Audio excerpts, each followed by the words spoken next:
हे पहा, कैरीचे आंबट गोड तिखट लोणचं तयार झालेलं आहे। लोणच्याला रंग तर काय सुरेख आलेला आहे। चवीला एक नंबर लागतो। नमस्कार, मी कविताच टेस्टी फूडमध्ये सर्व खवय्यांचे पुन्हा एकदा स्वागत करते। आज आपण कैरीचे आंबट गोड तिखट लोणचं कसं करायचं ते पाहणार आहोत। रेसिपी नेहमीप्रमाणे खूप साधी आणि सोपी आहे। लोणचं चवीला खूपच छान लागतं आणि बनवायलाही खूप सोपं आहे। लोणचं म्हटलं की सर्वांच्याच तोंडाला पाणी सुटतं। त्यातल्या त्यात आंब्याचं लोणचं तर सर्वांनाच खूप आवडतं। परफेक्ट मेजरमेंट आणि पारंपरिक पद्धतीने कैरीचे लोणचं कसं करायचं ते इथे आपण बघणार आहोत। या व्हिडिओमध्ये कैरी आणि गुळाचे प्रमाण कसं घ्यायचं किंवा या लोणच्यासाठी लागणारा मसाला कसा तयार करायचा, तो मसाला घरीच कसा तयार करायचा आणि वर्षभर टिकण्यासाठी काय काळजी घ्यायची, हे सर्व या व्हिडिओमध्ये आपण पाहणार आहोत। वर्षभर टिकणारे हे लोणचे चपाती, फुलका, वरण भाताबरोबर खूप छान लागते। चला तर वेळ न घालवता हे चटपटीत लोणचं कसं करायचं ते पाहूया। तुम्ही या चॅनलला अजून सबस्क्राईब केले नसेल तर जरूर सबस्क्राईब करा, ते निशुल्क आहे। यासाठी लागणारे साहित्य इथे मी 1 किलो कैरी घेतलेली आहे। मला लाडवा कैरी मिळालेली आहे बघा, छान पांढरी मस्त आणि गाभेदार कैरी मिळालेली आहे। मी बाजारातनं आणून घरी स्वच्छ धुवून घेतली आणि नंतर एका मुलाकडनं कैरी कापून देणाऱ्या मुलाकडनं ही कैरीच्या फोडी करून आणलेल्या आहे। समजा तुम्हाला तसं नाही मिळालं ना तर तुम्ही कैरी आपली घरी चाकूने कापून पण हे लोणचं करू शकता। त्याच्यामध्ये कापताना अशा कोळी वगैरे पण होत्या, त्या सगळं स्वच्छ साफ केलेलं आहे। आणि हे वाला असतं ना हे कैरीच्या, हे जरूर नक्की काढा तुम्ही। या पूर्ण कैरीचं हे असे साल्ट आहे ना त्याच्याने पण लोणचं खराब होऊ शकतं हे। तर हे मी सर्व साफ करून कैऱ्या ठेवलेल्या आहे, तुम्हाला दाखवण्यासाठी मी ठेवलं। हे कोय आणि हे साल्ट आहे ना हे जरूर काढा तुम्ही। आणि इथं 1/2 किलो मी मोहरीची डाळ घेतलेली आहे। हे 350-400 ग्राम मी गूळ घेतलेला आहे। 1 वाटी लाल तिखट घेतलेला आहे। लाल तिखट ना माझं जास्त तिखट नाही आहे, त्याच्यामुळे मी हे थोडं जास्त घेतलं आहे।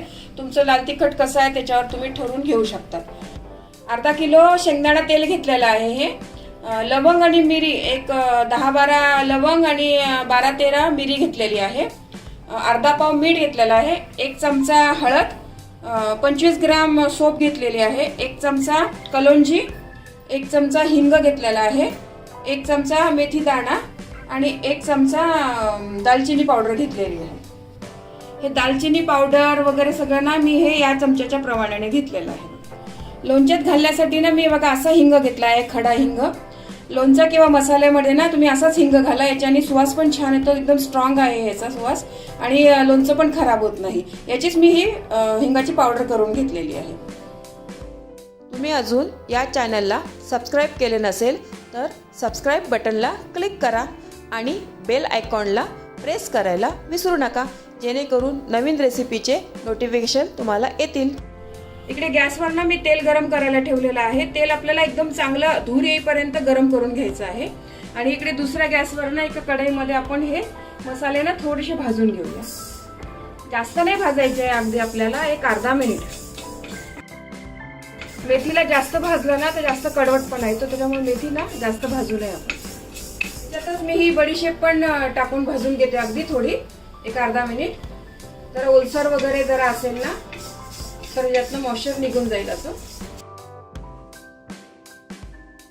फक्त थोडंसं ना गरम करून घ्यायचंय आपल्याला।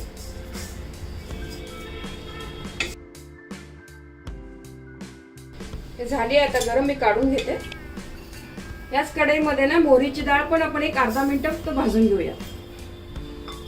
इथे मी मोहरीची डाळ आहे ना थोडी जास्त प्रमाणात घेतलेली आहे, कारण माझ्या घरी मुलांना आमच्या खार जास्त आवडतो म्हणून। तुम्ही थोडंसं कमी प्रमाण घेतलं तरी चाललं। त्यात मी 1/2 किलो घेतलेली आहे मोहरीची डाळ। अगदी अर्धा मिनिटच आपल्याला गरम करायची।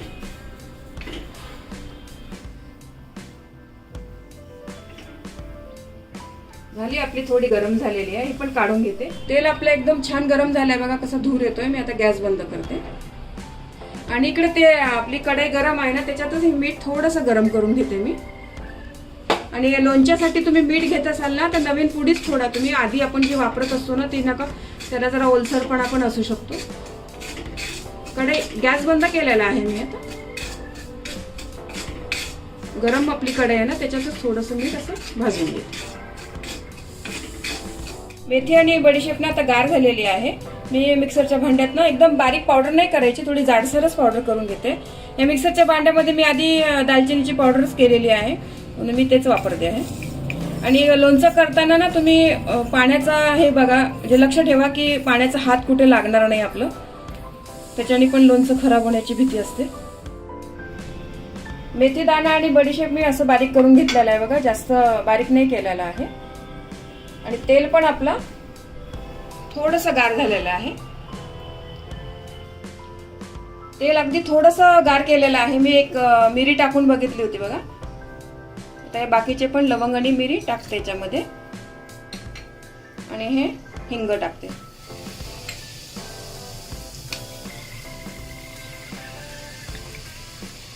आणखी थोडंसं तेल गार झाल्यावर आपण यात बाकीचे मसाले टाकणार. आता आपण लाल तिखट वगैरे टाकलं ना तर जळून जाईल ते, हळद वगैरे. एक 5 मिनिटाने टाकणार मी. 5 मिनिट झाले बघा. मी तेल थोडं ना आणखीन गार करून घेतलं. याच्यामध्ये आता मी कलोंजी टाकते, दालचिनीची पावडर, हे बडीशेप आणि मेथी दाणा आहे ना ते पण टाकते. हा मसाला आहे आपला तेलामध्ये ना छान भाजतोय बघा. हा ही मोहरीची डाळ,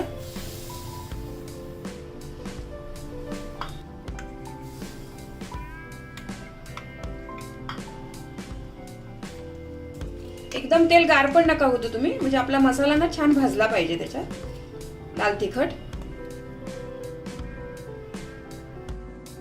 आणि हे 1 चमचा हळद. मस्त आपला मसाला तयार झालेला आहे. कलर तर बघा किती छान सुटलेला आहे.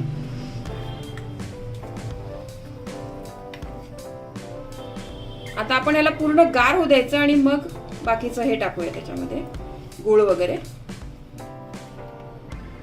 मीठ पण मी आताच टाकून घेते याच्यात.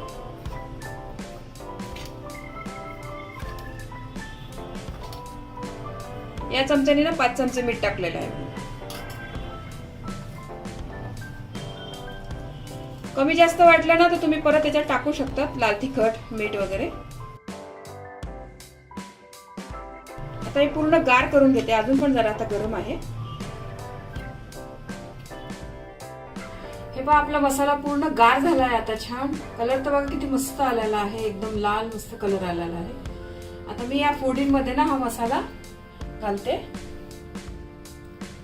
पूर्ण या मसाल्यामध्ये ना फोडी चांगल्या कोट करून घ्यायच्या आहे मस्त.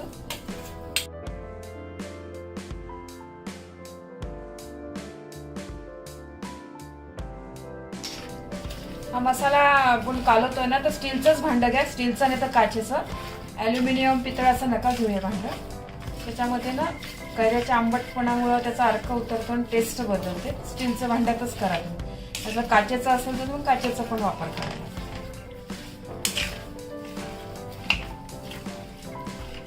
कैरी आणि मसाला बघा एकदम छान मी एकजीव केलेला आहे बघा आता. आणि याच्यामध्ये ना आता मी गूळ घालते. हा गूळ ना मी 350-400 ग्राम घेतलेला आहे. तुम्हाला जर कमी गोड पाहिजे असेल ना तर तुम्ही पाव किलो पण गूळ घेतलं तर चालेल. पण माझ्या घरात ना थोडंसं आंबट गोड असं तिखट जर असं गोडसर आवडतं म्हणून मी थोडं जास्त टाकलं आहे. तुम्ही थोडा कमी टाकला तरी चालेल. आता हे पूर्ण आणखीन परत मस्त एकजीव करते. हे हा गूळ आहे ना कैरीच्या फोडींमध्ये, मसाल्यामध्ये छान मिक्स झाला पाहिजे. चवीला ना हे लोणचं इतकं सुंदर लागतं ना, मस्त आंबट गोड तिखट अशी चव खूप भारी लागते चवीला. ही एक पारंपरिक रेसिपी आहे माझ्या आईची. ही हे लोणचं लहानपणापासून खातोय असं या पद्धतीचं लोणचं. खूप चवीला भारी लागतं. पण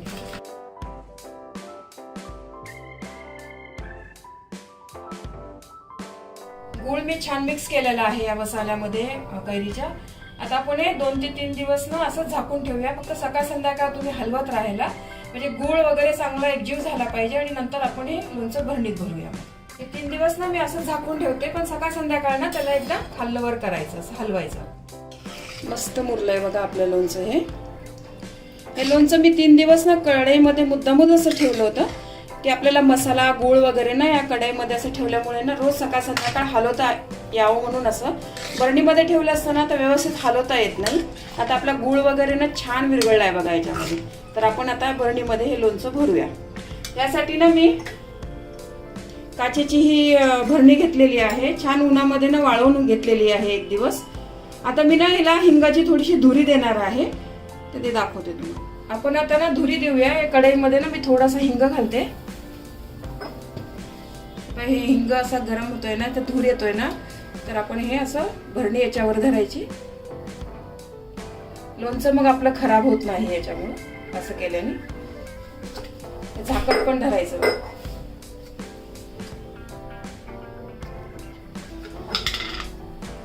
हे देणं खूप गरजेचं आहे हे. आणि आता आपण या बॉटलमध्ये लोणचं भरूया. धुरी दिल्यामुळे बघा हिंगाचा इतका छान वास येत आहे ना बॉटलचा. आणि हे लोणचं तुम्ही ना काचेच्या भरणीत किंवा चिनेमातीच्या भरणीतच भरा, प्लास्टिक मध्ये वगैरे नका भरू शक्यतो. हे पहा, कैरीचे मस्त चटपटीत लोणचं तयार झालेलं आहे. हे लोणचं चवीला खूपच छान लागतं. यामध्ये मी बऱ्याच छोट्या छोट्या टिप्स सांगितलेल्या आहे. मेथी, मीठ, मोहरीची डाळ थोडे गरम करून घ्या. याने लोणचं टिकण्यासाठी मदत होते. हे लोणचे 1 ते 2 वर्ष आरामात टिकते, खराब होत नाही. माझ्या या पद्धतीने तुम्ही लोणचं नक्की करून बघा. तुम्हाला ही रेसिपी आवडली असेल तर तुमच्या मित्रमैत्रिणी आणि नातेवाईकांबरोबर शेअर करा. व्हिडिओला लाईक करा व चॅनलला सबस्क्राईब करा. रेसिपीला कमेंट्स करा. तुमच्या कमेंट्स वाचायला मला फार आवडतात. तुमच्या लाईक्स आणि कमेंट्समुळे माझा उत्साह वाढतो आणि नवनवीन व्हिडिओ बनवण्यासाठी प्रोत्साहन मिळते. त्याचबरोबर तुम्ही मला फेसबुक, इंस्टाग्राम आणि पिनट्रेस्टवर देखील फॉलो करू शकतात. त्यांची लिंक डिस्क्रिप्शन बॉक्समध्ये दिलेली आहे. तुम्ही ही रेसिपी कोणत्या गावातून पाहताय तेही सांगा. तर पुन्हा भेटूया एका नवीन रेसिपीसह. तोपर्यंत मस्त खा, काळजी घ्या. धन्यवाद.